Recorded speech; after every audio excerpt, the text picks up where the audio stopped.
نسمع بقى الشوية دول في الشعراء بقى. شغل برضه عالي قوي قوي، من الحاجات المميزة والتحف. التحف اللي ليسي تركها له. إبداع الإبداع، الإبداعات مش إبداع بس حاجة. ربنا أرحم بيك يا رب، ربنا يرحمك ويجعل لك في الجنة يا شيخ محمد.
يا رب آمين يا رب يا رب يا رب يا رب.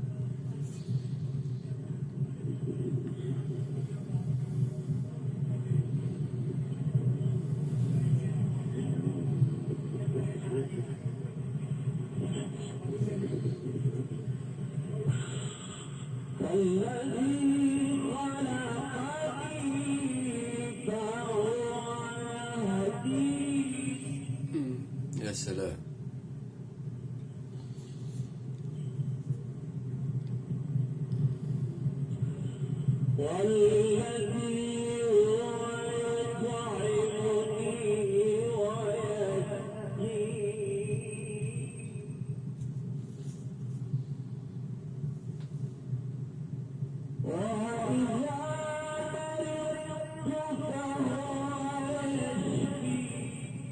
يا يا رب يا رب.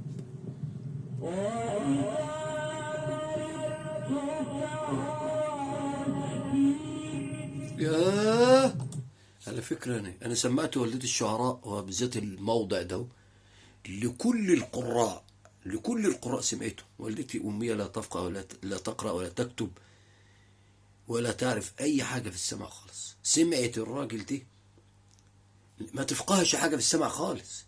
سمعت الراجل ده الشعراء الوحيد اللي لمس قلبه وبكت عشانها مريضة، فهو ده قالها من قلبه، وصلت لقلبه.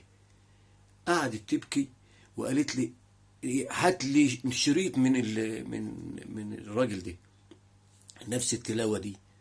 ادت لها الشريط، سجلته هي من الشرايط وأعطته لها. من يومها هي بتقعد تسمع فيه وتغير وتقلب وكلام من ده. دعواتكم جميعا ربنا يشفيها ويعافيها يا رب. ربنا يشفيها ويعافيها، ربنا يشفيها ويعافيها ويرحمه يا رب. ألف رحمة ونور عليك يا شيخ محمد.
نعم يا سيدي، خرج من القلب وصل إلى القلب.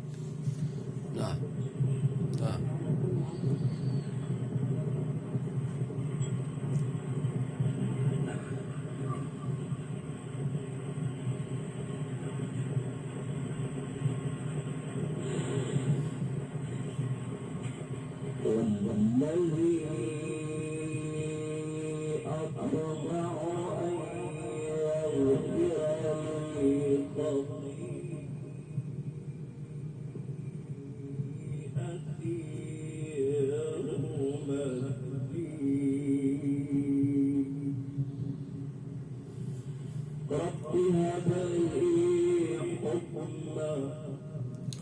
يا رب. رب هب لي حكما وألحقني بالصالحين. يا سلام سلام.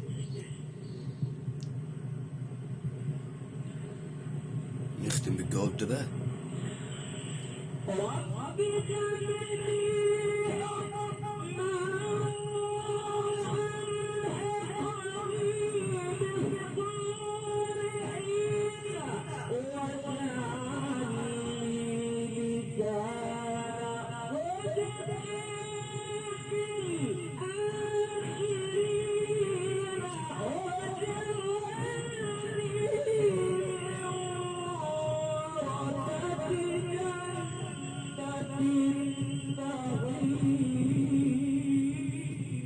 يا رب آمين يا رب آمين يا رب آمين يا رب.